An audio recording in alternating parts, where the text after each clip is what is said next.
82 ప్రశ్నలు అడిగినారు. కాకపోతే పాడిందే పాటరా అన్నట్టు అడిగిందే మళ్ళీ అడుగుడు తప్ప కొత్త విషయం ఏం లేదు. వాళ్ళకి ఏంటంటే పాపం రేవంత్ రెడ్డి బల్మీటికి ఒక కేసు పెట్టించిండని వాళ్ళకు కూడా అర్థమైంది. వాళ్ళు కూడా ఇబ్బంది పడుతున్నారు వాస్తవం చెప్పాలంటే. ఎందుకంటే కేసుల విషయం లేదు.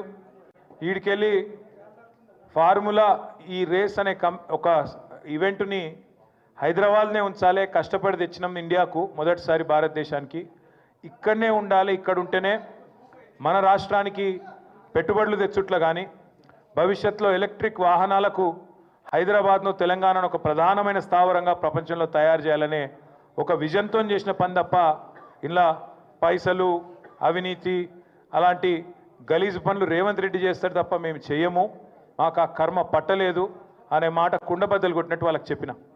మీరు ఎన్నిసార్లు పిలిచినా ఎన్నిసార్లు రమ్మన్నా వస్తా, నాకేం ఇబ్బంది లేదు, తప్పకుండా వస్తా, మీకు విచారణకు పూర్తిగా సహకరిస్తా అని కూడా చెప్పిన. దాంతోపాటు వారికి ఇంకొక విజ్ఞప్తి కూడా చేసిన. సరే కేసు పెట్టినరు, విచారణ చేస్తున్నారు, పర్వాలేదు, ఇట్లాంటి కేసులు ఇంకొక 100 పెట్టినా ఎదుర్కొంటాం.